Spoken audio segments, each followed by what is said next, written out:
Good evening. Hi, Tanya. Hi, Brittany. Hi, Professor Lee. See, it's 10:41 p.m. And here we go. I hope this is going to be okay because I've done everything I can to try to figure out YouTube. And by the shocked look of my eyeballs, you can understand that I never did make it work.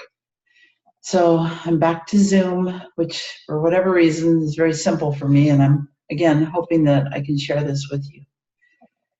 Today was such a big day. And so I apologize. I'm late getting this assignment in. It should have been there a couple hours ago. But yesterday I submitted my discussion paper, which is kind of funny because I was saying how different my life is. I have so much time, which I really like. And I've talked about, the book and the video, and I talked about technology and, how all consuming that is, et cetera, et cetera. So today, for the second time, I was hired to attend to, with massage, a world famous person. And the last time I did it, it was quite extraordinary, actually. But just the safety parameters and security and everything that goes along with that kind of fame is pretty overwhelming, actually.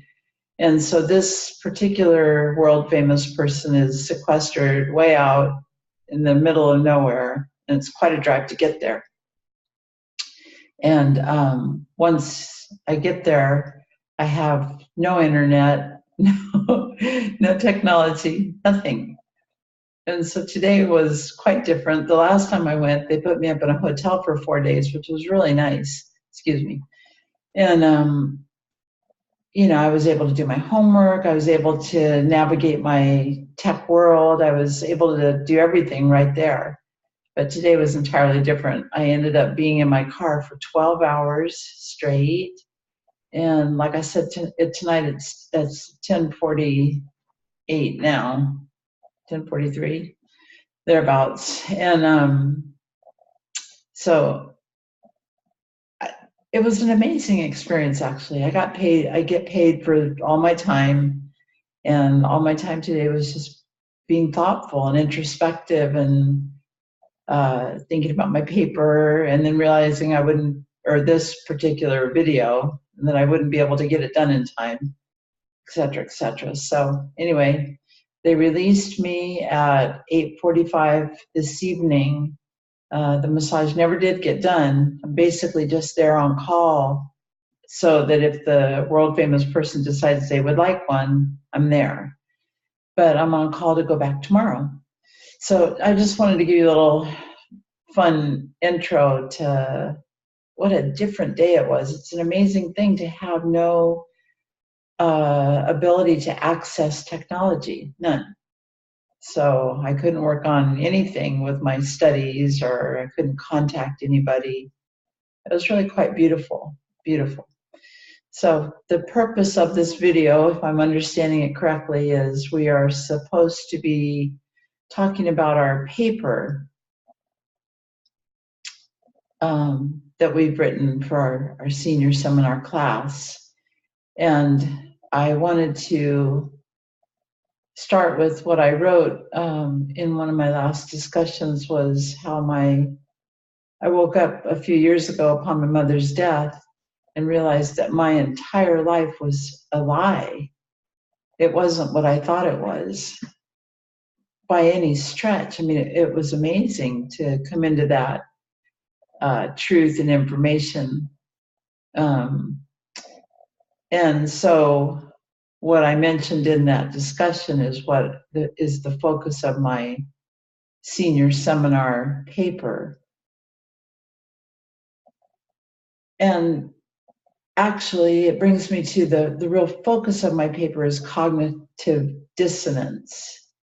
Because waking up at the time I was 62, 63 years old, and realizing nothing is as you thought it was, it's far from it. For your entire life, creates enormous cognitive dissonance. It's so enormous I can't even really wrap my mind around it. And in my paper, I talk about one of the things I talk about with cognitive dissonance is trying to reconcile it and manage it and keep it at a place that I can productively keep moving forward and ultimately make the difference I want to make, not only on behalf of myself, but on behalf of the world, and in particular, all the little children in the world. So that said, gosh, again, I told Professor Lee, what it did to me, the cognitive dissonance and that whole physiological response of me was, I just took off running, and it felt like I just have been hyperventilating about it, trying to uncover all of the truth and doing enormous amounts of research and trying to get connectivity with the whole story. So the bottom line of it is my mother, my mother's and my mother's mother and all the way up are Huntingtons. And I had a little tiny bit of knowledge about that, but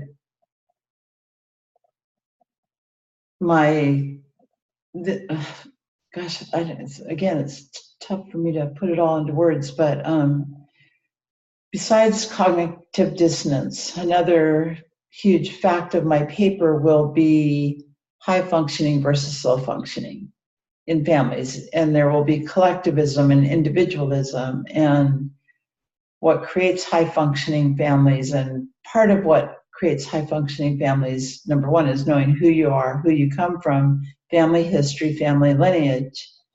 And so with that, I refer back to biblical times. Abram knew and documented all the lineage. It's in Genesis. It's completely, I believe it's Genesis, completely documented. The royal families do the same exact thing. All of their lineage from generations back to the beginning are completely documented. There's not one person missed in that. So there's an absolute factual record of entire families and how they connect and who's who and where they fall in the lineage, where they fall in the hierarchy. I have to be kind of quiet because it's really late and my neighbors are sleeping, I'm sure. So, and so coming into my own enormous history, I'm not only a Huntington by virtue of one Huntington, but I went to the Huntington Library in Southern California and they validated my lineage and my relationship to Henry Huntington. So I am related to Henry Huntington, Huntington Beach. My grandmother and Henry Huntington descend from brothers of the patriarch Simon Huntington.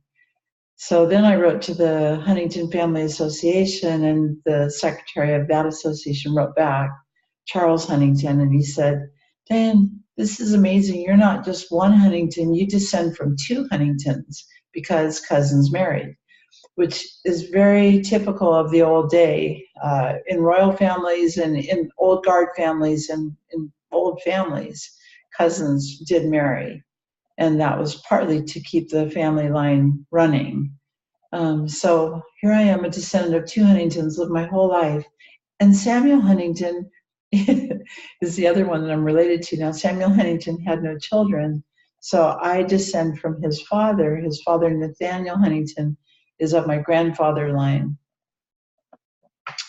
And Samuel Huntington is the signer of the Declaration of Independence. He was the king's attorney for King George III in Connecticut. He was an enormously successful human being. He was the president of Congress. He was an attorney. He was self-taught, but quite an extraordinary human being and very, very well thought of. So that was the first part. And then that just unleashed a whole other enormous history lineage. My Huntington she's my Huntington great-great-great-grandmother.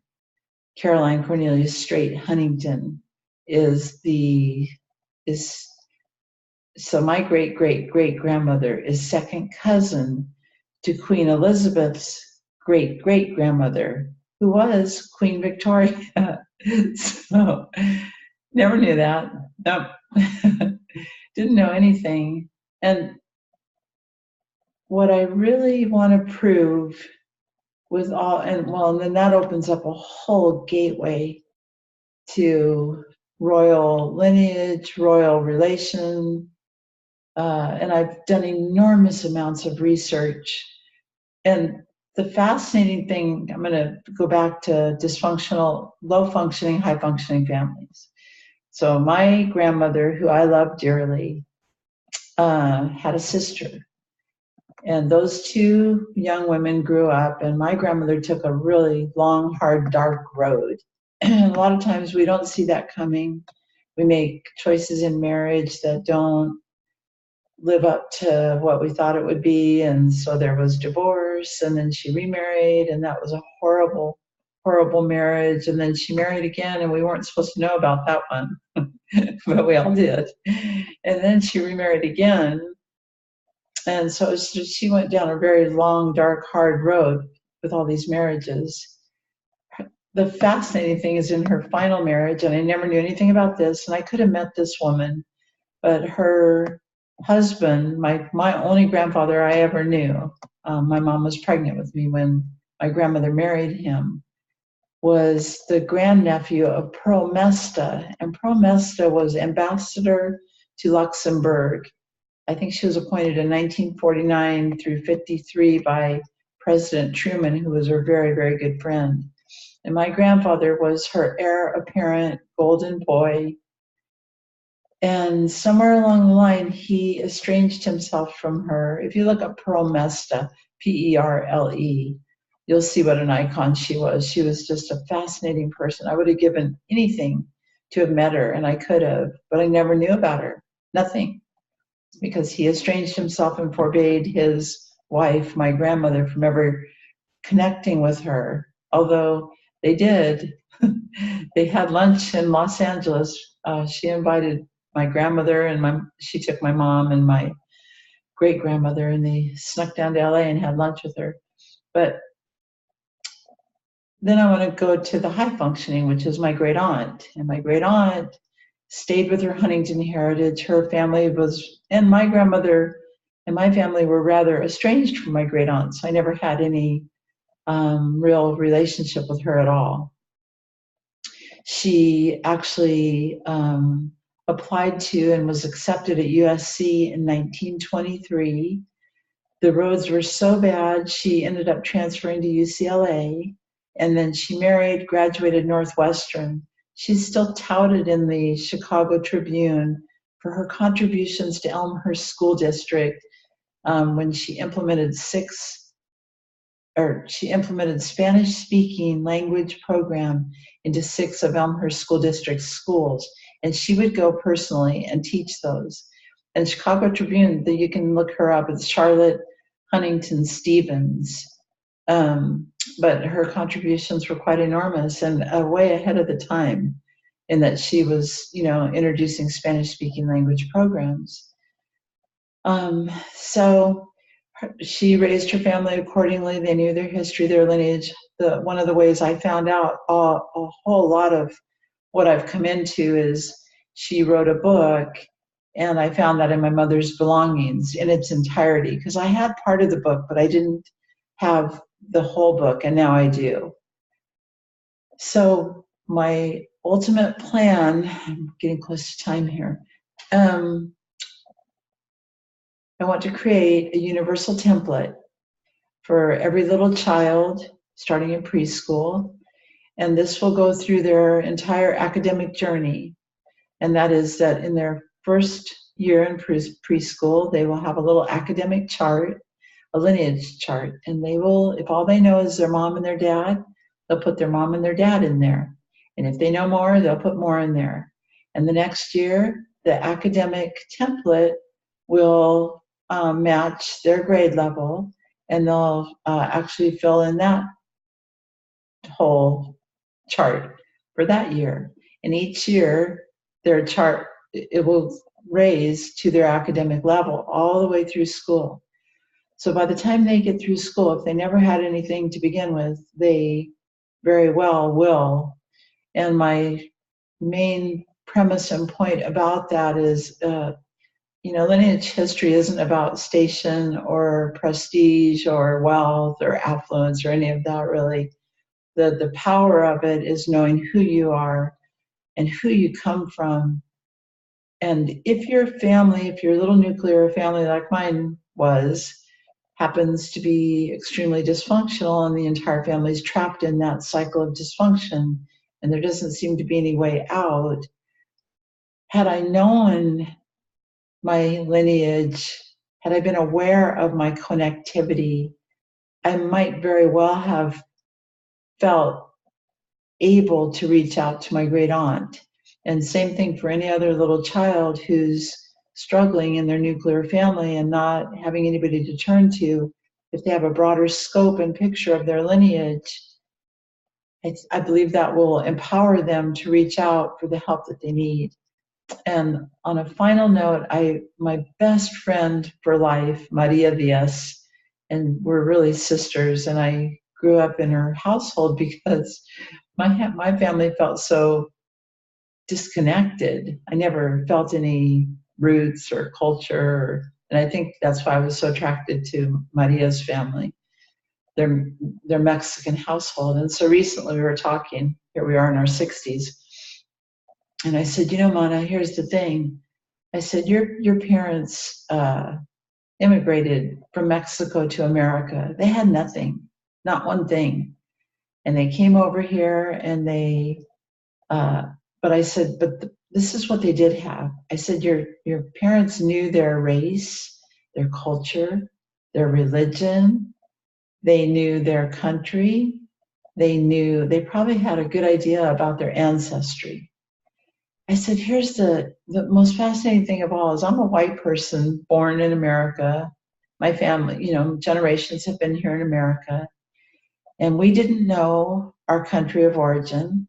We didn't know our culture. We didn't know our religion, not really. We didn't know our race, except that we were white. And so we had no sense of ancestral origins or, any kind of connectivity that way. And so what I think is that what I want to change the world with is what I told Maria was, what you didn't have money, you had a solid point of launch. And so every one of you kids had a solid base point to launch from. You knew all those things were covered, those bases were covered. So they were a no-brainer. You didn't have to think about that ever. There was a strong, grounded sense of who you were and that you could launch from there. And my family, I always felt like I was standing on if I were going to compare, a base of quicksand, that I could just, there was no solid point, a base for me to launch from because I didn't have it. I didn't have that knowledge. So that is primarily the premise of my paper. I hope I covered it well enough. I also want to talk about collectivist societies versus individualistic. I mentioned that earlier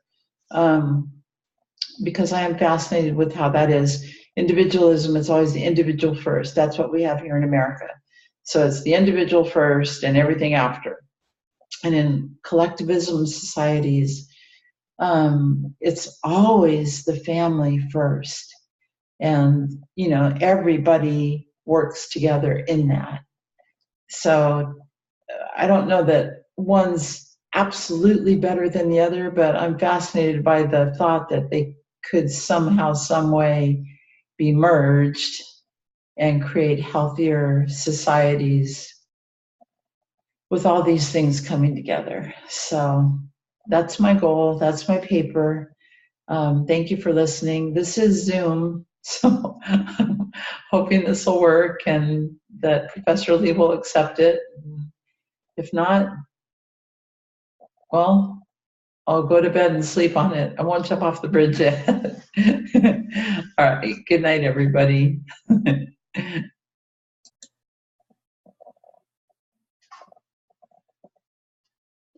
just have to figure out how to stop it. Here's my glasses.